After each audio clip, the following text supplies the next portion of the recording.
کون کون سے سیکیٹرک ڈس آرڈرز ہیں جس سے زیادہ امکانات پیدا ہو جاتے ہیں یہ رن ٹو کے یا رن اوے کے؟ اگر ہم اسی کیس کو ڈسکس کریں جس طرح ایک ماں اپنے جذبات کا اور اپنے مسائل کا ذکر کر رہی ہے، اس کو سمپلیفائی کرنے کے لیے ہم اس کو دو کیٹیگریز میں یا دو پہلوؤں سے دیکھ سکتے ہیں۔ ایک ہے ماں کے جذبات اور دوسرا ہے بچے کا رویہ۔ اب جو بچے کا رویہ ہے، بچے کے رویے کی وجہ کوئی سائیکیٹرک ڈس آرڈر بھی ہو سکتا ہے، جیسے کہ conduct disorder, oppositional defiant disorder, bipolar active اگر اس کو مینک اٹیک ہوا ہے، borderline personality disorder, کسی ٹراما سے گزرا ہے، کوئی پی ٹی ایس ڈی ہے، کوئی ایڈجسٹمنٹ پرابلم ہے،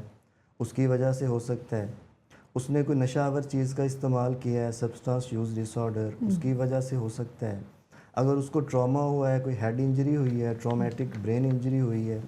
اس کی وجہ سے بھی ہو سکتا ہے۔ اب بیک گراؤنڈ کو دیکھتے ہوئے کہ باقی علامات کون کون سی ہیں، سمٹمز کو دیکھتے ہوئے ڈائگنوسس بنے گا کہ اس کو کیا کوئی سائیکیٹرک ڈس آرڈر تھا جس کی وجہ سے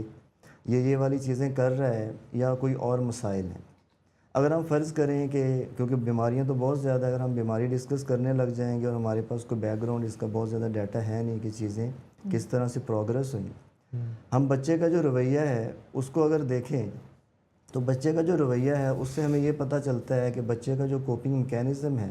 وہ اتنا اچھا نہیں ہے، وہ کسی پین سے گزر رہا ہے، وہ کسی ایڈونچر کے چکر میں ہے، اور اس کا بیک گراؤنڈ کیا ہے، اس کی جو ہوم انوائرمنٹ ہے وہ اچھا نہیں ہو سکتا ہے اس کے جو پیرنٹس ہیں ان کی پیرنٹنگ سکلز اچھی نہ ہوں، ہو سکتا ہے سوشل سکلز جو اس بچے کی ہیں وہ اتنی اچھی نہ ہوں، جس انوائرمنٹ میں وہ بچہ رہ رہا ہے وہ انوائرمنٹ اس طرح کا کوئی ہوسٹائل انوائرمنٹ ہو جس میں اس کے لیے رہنا جو ہے وہ مشکل ہو رہا ہے۔ اسی طریقے سے کچھ لوگ ان کا ایموشنل جو ریگولیشن ہے وہ اتنی اچھی نہیں ہوتی، وہ امپلسیو ڈیسیژن لے لیتے ہیں اور اس میں اس طرح کی چیزیں کر جاتے ہیں۔ کچھ فائنینشیل ایشوز ہو سکتے ہیں جس کی وجہ سے یہ والے مسائل ہو سکتے ہیں۔ کچھ لوگوں کا ریلیجیس بیک گراؤنڈ بھی ہوتا ہے اور اس میں وہ کوئی بہت بڑی کام کرنا چاہ رہے ہوتے ہیں اور اس چکر میں بھی وہ کوئی ایسا سٹیپ لے لیتے ہیں جس سے مسائل پیدا ہوتے ہیں۔ اگر ہم اس کیس کی بات کریں، اس کیس میں والدہ نے یہ ذکر کیا کہ جو بچہ ہے وہ غصہ کرتا تھا، وہ لڑتا تھا، اس کے تعلقات عورتوں کے ساتھ بن گئے، اس کی کمپنی اچھی نہیں تھی، تو اس کا مطلب یہ ہے کہ یا تو جس ایریا میں یہ رہتے تھے اس ایریا میں کوئی مسئلہ تھا، اور ساتھ پیرنٹنگ جو سکلز تھیں ان میں کوئی پرابلم تھا، ٹائملی چیزوں کو بہتر انداز میں ایڈریس نہیں کیا گیا اور مسائل بڑھتے گئے۔ اگر ہم دوسرا جو اس کا پہلو ہے اس کو دیکھیں، ماں کے جذبات، اب دیکھیں کہ مائیں یورپ میں بھی ہوتی ہیں، مائیں پاکستان میں بھی ہیں۔ ایک یورپین ماں، ایک امریکن ماں شاید اتنا درد نہ رکھتی ہو اپنے گورے بچے کا جتنا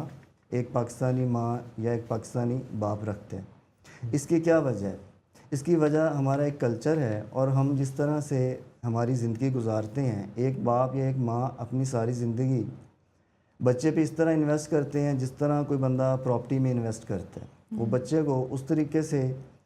پالتے ہیں جس طرح سے ان کی کوئی جائیداد ہو، جس طرح ایک بندے کی ایک چاہت ہوتی ہے کہ میں نے ایک گاڑی خریدنی ہے، اس کے لیے وہ 10 سال 15 سال محنت کرتا ہے۔ اسی طریقے سے پاکستان میں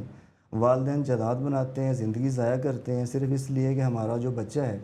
وہ ایک اچھی زندگی گزارے۔ اب بچہ آگے سے اس طرح سے چل نہیں رہا جس طرح سے انہوں نے سوچا تھا، تو ان کو اپنا بہت زیادہ لاس فیل ہوتا ہے۔ ان کو یہ لاس اس لیے فیل ہوتا ہے کہ انہوں نے اپنی ساری زندگی اس بچے میں انویسٹ کی ہوتی ہے، جبکہ ایک گورے کا جو بچہ ہے، گورے نے تو اس کو 14 16 18 سال کی عمر میں کہہ دیا سائیکل پکڑو، جاؤ اپنا پڑھو اور کام کرو، تو ان کے وہ جذبات نہیں ہوتے، وہ سینٹیمنٹ اس لیے نہیں ہوتے کہ ان پہ انویسٹمنٹ یا ان کی اپنی لائف کی جو سٹرگل ہے اس کی کنٹریبیوشن ان کی لائف میں قدرے کم ہے اگر ہم کسی پاکستانی کے ساتھ ڈسکس کریں۔ اچھا، اب ماں جو ہے کیونکہ اس کی بچے پہ ایک ایموشنل انویسٹمنٹ بھی ہے، تو اس وجہ سے وہ چاہتی ہے کہ بچہ کسی طریقے سے اس چیز کو بہتر انداز میں ہینڈل کر لے، اس کی بات کو مان لے۔ لیکن اب بچہ جو ہے وہ بھی سمجھتا ہے کہ ماں جو ہے اس کو اس طریقے سے ڈیل نہیں کر سکتی جس طرح سے وہ چاہتی ہے کیونکہ اس کے جذبات ہیں، لیکن بچہ جو ہے اسے بلیک میل کر سکتا ہے، اپنی بات منوا سکتا ہے، تو اس وجہ سے یہ ایک ویشیس سرکل چل جاتا ہے۔ اور ماں اینڈ پہ کیا کرتی ہے، کو ڈیپینڈنسی کی وجہ سے دعائیں مانگتی رہتی ہے کہ کوئی جادو ہو جائے، کوئی غیبی امداد آ جائے، کوئی داتا گنج بخش کی طرف سے کوئی چیزیں ہو جائیں، کیونکہ اس کے لیے اپنی طرف سے کچھ کرنا بہت مشکل ہو جاتا ہے. وہ اس چیز کو سمجھنا نہیں چاہتی، اس چیز کو ماننا نہیں چاہتی کہ ماضی میں اس سے بھی غلطیاں ہوئیں، اس نے چیزوں کو بہتر انداز میں ہینڈل نہیں کیا اور اس کے رزلٹ کے طور پہ یہ چیزیں سامنے آ رہی ہیں. تالی جو ہے وہ تو دونوں ہاتھوں سے، ہاں، تالی دونوں ہاتھوں سے بجتی ہے، اور اس میں تالی بجانے والے جو دونوں ہاتھ ہیں وہ زخمی ہیں.